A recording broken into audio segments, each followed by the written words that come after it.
Hola, muy buenos días. Estrenamos la programación del Comic Stream de este sábado del 43 Comic Barcelona y lo hacemos con un ilustrador andaluz, Ismael Pinteño. Bienvenido Buenos al días, Comic bien Barcelona. hallado. Ilustrador, profesor de arte, destacan de ti que eres una persona muy versátil a la hora de dibujar, que utilizas técnicas clásicas como la acuarela, ¿no?, la plumilla, pero sobre todo la mirada que le pones, ¿no?, a tu arte, una mirada que tiene ese punto como de mirada clásica desde el momento actual, ¿no? Ahora mismo, desde el 12 de marzo, se publicó con Minotauro, lo tenemos aquí, La caída de la casa Asher y La verdad sobre el caso del señor Valdemar, que es la versión ilustrada del mítico cuento de Edgar Allan Poe. Y ahora estás pues promocionando este libro, estás aquí en el cómic firmándolo. Preguntarte, primero de todo, ¿qué relación tenías con Edgar Allan Poe antes de que te encargaran este proyecto? O incluso si ha sido un proyecto que dices, yo tenía muchas ganas de ilustrar a Edgar Allan Poe. Bueno, ya con Minotauro sí le presenté mi proyecto, que tenía también relacionado con la literatura fantástica, y acordamos hacer a Edgar Allan Poe porque ya vieron mi trabajo previo, en el que he estado trabajando para algunas portadas sobre el cine de terror clásico. También he hecho obras así también más victorianas como la de Charles Dickens. Entonces era propicio, según el estilo mío, para hacer ilustrar a Edgar Allan Poe. Y me muevo bien en esa zona porque me encanta el terror psicológico, y el de Edgar Allan Poe pues tiene todos esos ingredientes para hacerlo. Supongo que el terror ya es una zona de confort para ti, ¿no? Porque varios de tus trabajos tienen en ese toque, esa mirada de terror. ¿Qué es lo que tiene el terror que con la ilustración se puede sacar lo mejor de uno mismo?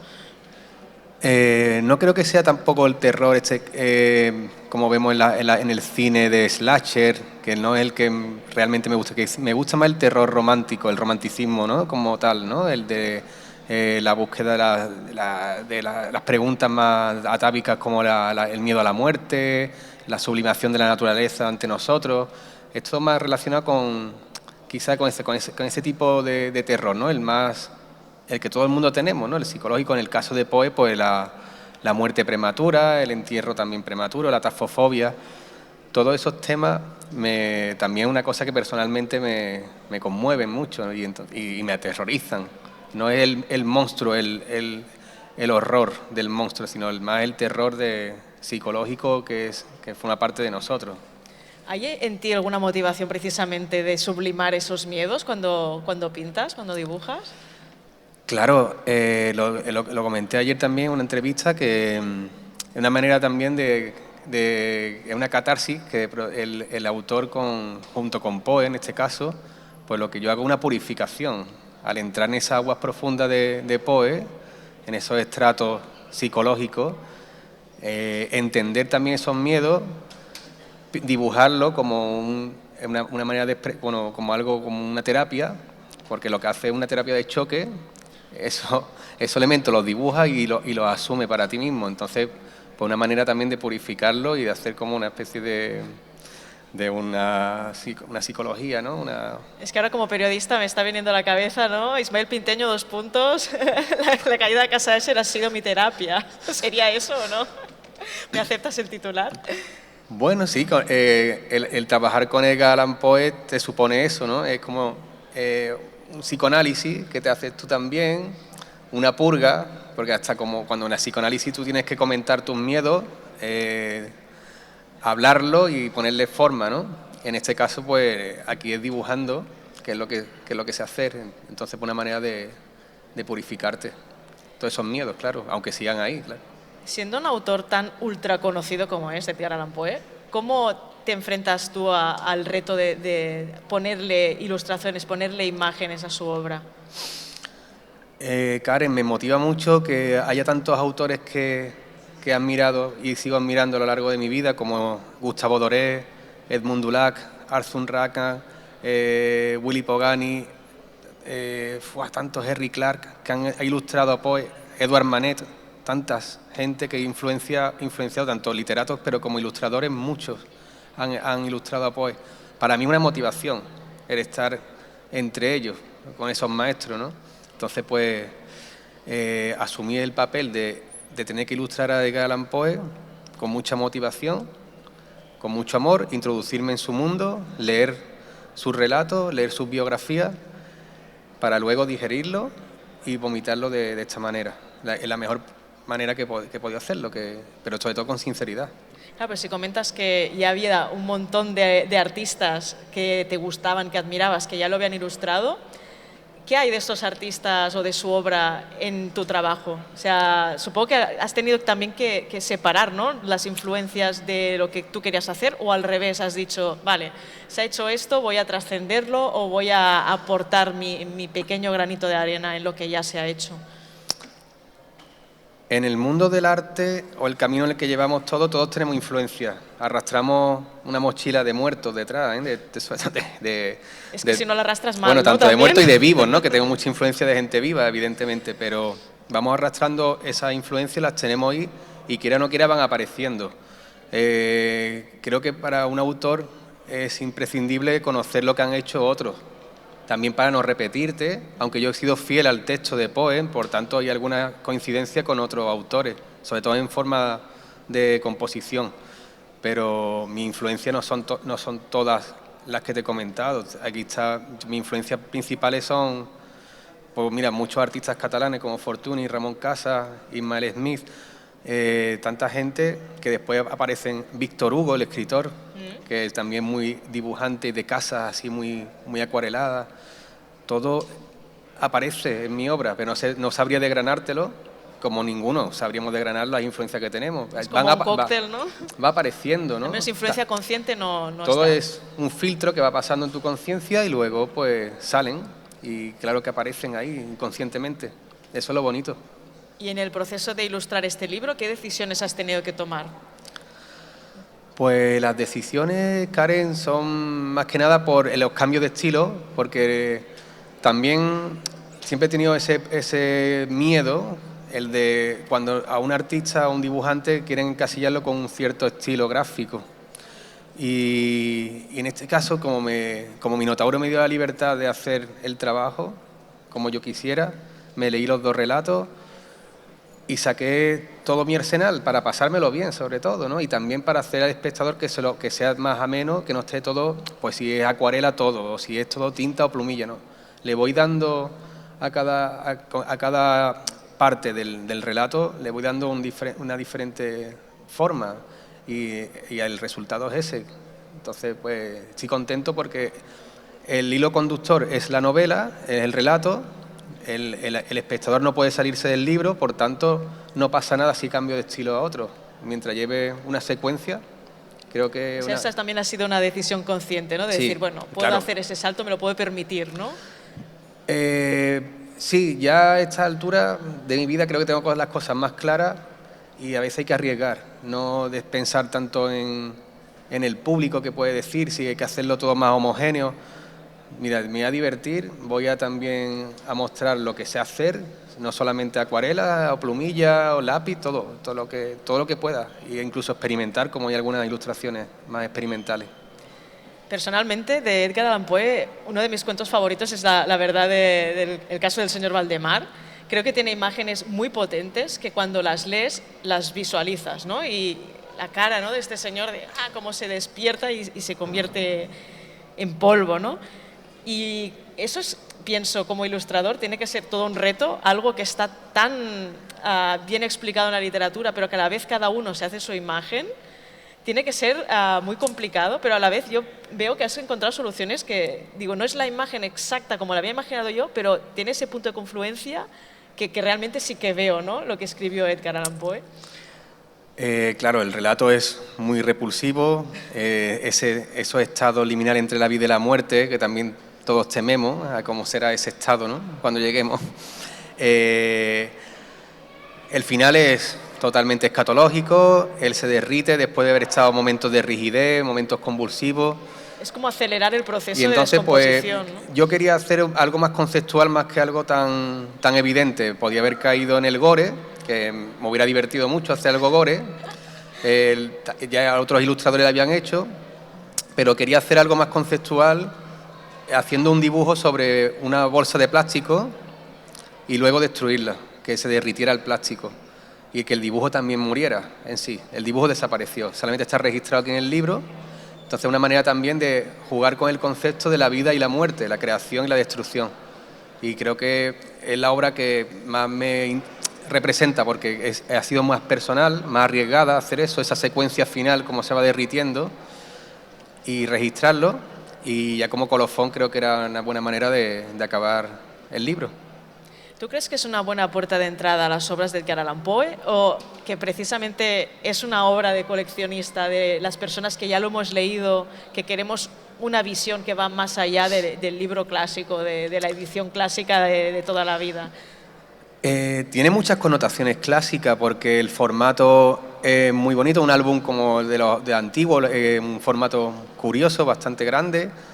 También tiene la tapadura con su ribete así de ilustración también como cobriza, imitando un poco, haciendo un homenaje a los libros del siglo XIX, ¿no? Principio del XX. Y claro, es un álbum como objeto de culto, que es un libro, ¿no? Ahora vivimos en una era digital, en el que también prima el libro digital, que sí lo vemos todo mucho en pantalla, pero el libro como tal es un objeto, que desde los tiempos remotos es ya un objeto de culto.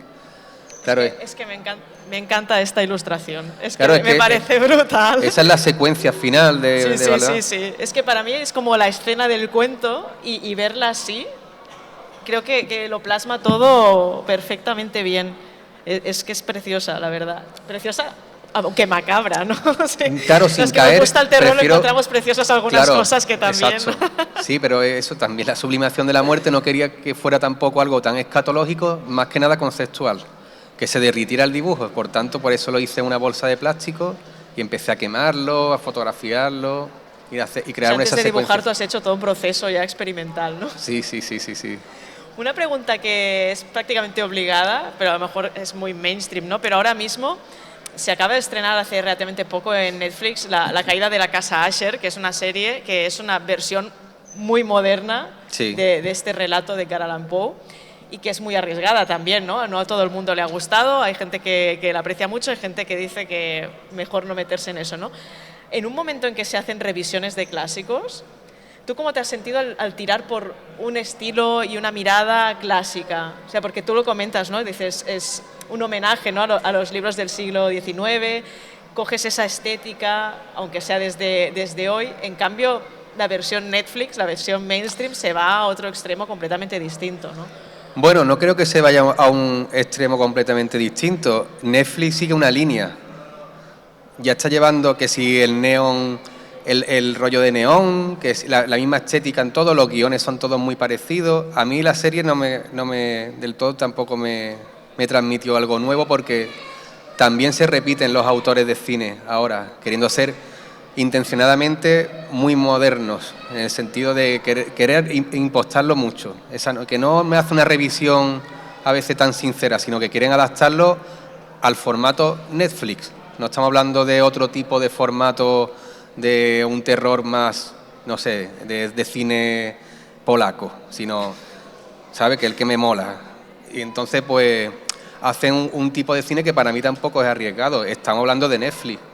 Entonces hacen una revisión... Hombre, creo que es arriesgado para los lectores de Edgar Allan Poe. O sea, no es arriesgado para la gente que no lo ha leído nunca, pero para la gente que lo ha leído es como, Flanagan, ¿qué estás haciendo, no? Yo creo que Flanagan hace ese tipo para todos los públicos. El mío no es para todos los públicos, el mío es para adultos. Para los que les gustan también el dibujo, los que se han versado en los museos, los que les gustan dibujar. Tomar nota, Entonces, bueno, que no es para niños, ¿sabes? Y creo que lo que Netflix, para mí, bueno, es que no puedo hablar tampoco tanto de Netflix porque consumo más filming. Ese perfil, ¿no? Yo soy más de filming, entonces pues... Ninguna duda, Creo que muchos de los que estamos aquí Entonces yo quería ser fiel al texto de Poe, hacer mis ilustraciones de época. Es que yo vivo en esta época, entonces me encantaría vivir en esta. Pero ¿cómo lo hago? Pues dibujando, o cuando me dio por Tolkien más de joven, pues dibujaba Tolkien porque yo quería estar en esos mundos de fantasía. Para mí sería absurdo hacer El Señor de los Anillos adaptado a esta época, porque no deja de ser una historia. Las historias se repiten desde las tragedias griegas, lo que van cambiando los argumentos y se van contando con diferentes formas, pero no varían mucho. Entonces, si yo quiero vivir esta época, ¿por qué no voy a dibujarla? Lo hacen muchos cineastas como Robert Egger, tantos que se adaptan a cine de época, porque queremos viajar a esa época. Para mí, o muchos lectores quieren ver esta época. Tú te ves con sombrero de copa, ¿no? No, que era una época... Oye, tenías que haber venido con sombrero de copa. Era una época muy jodida, ¿no? Que no, ahora vivimos mejor. Pero sí que pues esa estética romanticista que tanto me gusta, todo eso, a quien no le gusta, ¿no? El cine de época, un Barry Lyndon de Kubrick, no me lo imaginaría de esta época, pero sí, sería otra película totalmente. Totalmente. Entonces, pues yo quería ser fiel a la época. Que hay algunas connotaciones más modernas por lo que he hecho en el dibujo último. Pues sí, eso ya es algo más artístico. Pero las ilustraciones no dejan de retrotraer esa época que era el siglo XIX, de los cuales había muchos ilustradores americanos que me encantaban. También tengo mucha influencia de esa, de la Golden Age of Illustration, y pues está todo aquí reflejado. Hace poco también has ilustrado a otro personaje clásico, concretamente en la antología de relatos La huella de Jekyll y Hyde, ¿no? Es esta versión, ¿no? Sí. ¿Has perdido el miedo ya de enfrentarte a los clásicos después de este bagaje? Bueno, en ese caso hice la portada, que he hecho varias portadas para estos tipos de relatos y ya me muevo bien, es que me encanta esos sombreros de copa, como tú dices. Ya llegará un momento en el que tenga que cambiar, todo tiene su tiempo, no descarto nada. Pero ahora mismo me estoy moviendo muy bien en estas aguas. También he visto que estás en un proyecto muy bonito, que has ilustrado mitos andaluces, que le has dedicado mucho tiempo, mucho esfuerzo y mucho mimo. A ver, ¿cómo ha salido ese proyecto en concreto?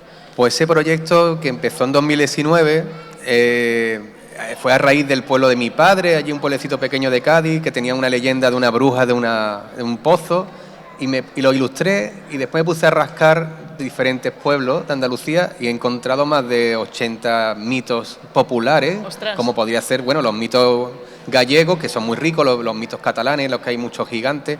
Claro, pero es que Galicia se lleva la palma, ¿no? Y luego hay gente sí, que no y entonces, conoce bueno, los pues suyos. claro, entonces hice un proyecto, ya tendré ilustrado 40 personajes, aunque tengo todavía unos cuantos más, y fue a raíz de eso lo que se lo enseñé a Minotauro y me propusieron hacer esto. O sea, que están vinculados los dos Sí, proyectos realmente. Sí. Ostras.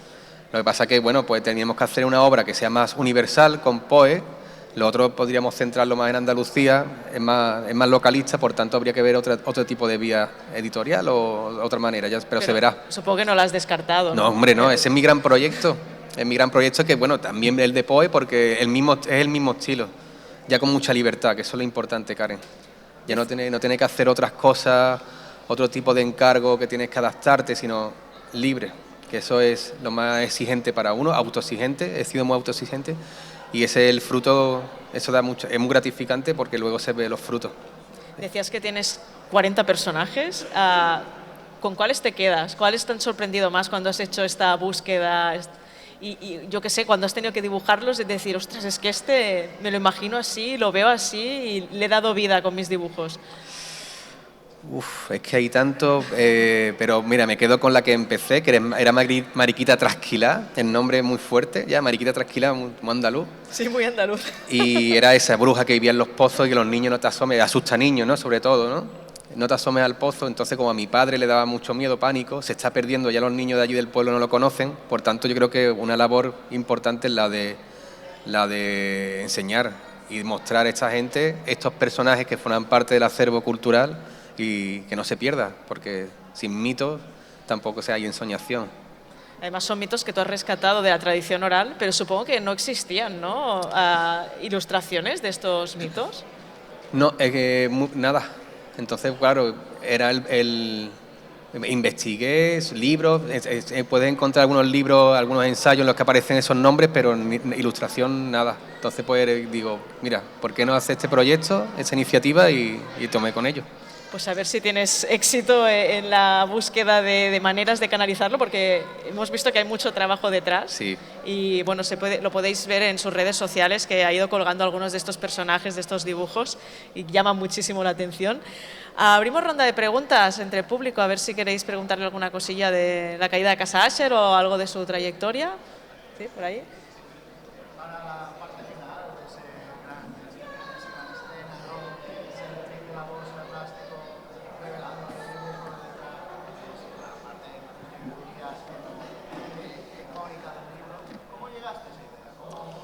Vale, la idea llegó porque también conocí hace unos años un estilo de grabado japonés que se llama el Kusozu, que era se llama el Kusozu, las nueve etapas de la putrefacción, que trataba encima de Qué morboso. Sí, unos grabados así de ukiyo maravilloso, con una connotación budista, porque los cuerpos no se enterraban, se dejaban. Entonces, pues hubo una corriente artística en la que hacía una secuencia del cuerpo muerto, normalmente hasta de chicas guapas, jóvenes, como también le pasaba a Poe, que Poe decía que no hay nada más poético que la muerte de una chica joven, ¿no? Y bella. Y se veía pues los procesos de putrefacción. Bueno, no soy versado en este tema médico, pero hasta que se iba inflando, hasta llegar a los huesos, ¿no? Y se hacía en 9 etapas, sobre todo 9. Entonces me dio la idea esa de hacer una secuencia, pero con un mismo dibujo. Y en este caso destruirlo también, destruir el dibujo. Pero la idea vino de esa, sobre todo por una secuencia. Y que era esa, del arte del Kusozu, lo puedes buscar. Es muy... Gracias por tu pregunta. Por ahí. ¿Cuál escogería? Pues aquí tengo a mi editora. Mira, pues me gustan mucho... A ver, Los crímenes de la calle Morgue me encanta, porque también tiene mucho juego para hacer mis acuarelas en blanco y negro. La máscara de la muerte roja también es una que me gusta bastante. Hot Frost. Hay tanto, El pozo y el péndulo, sobre todo de los mainstream, pero la máscara de la muerte roja es una que me daría mucha motivación, ¿sabes? Pero hay tanto y tanto. El corazón del ator, tanto. Sin caer tampoco en cliché, porque el gato negro creo que está ya demasiado visto, ¿no? Y entonces, pues, ahondar en otros relatos de los semiconocidos, porque tiene 60 y tantos relatos Poe, pero sobre todo algo que estén del top 10, sí, hay muchos que se pueden hacer. Pero sí, me encantaría. Gracias. ¿Hay alguna pregunta más? ¿No? Pues lo dejamos aquí. Ismael estará por aquí hoy y mañana en el salón, estará firmando también. Ahora iré al día del salón. Ahora mismo vas a firmar, o sea que podéis comprar el libro en Planeta Comics, el stand de Planeta Comics, y estará firmando allí. Muchas gracias. Gracias.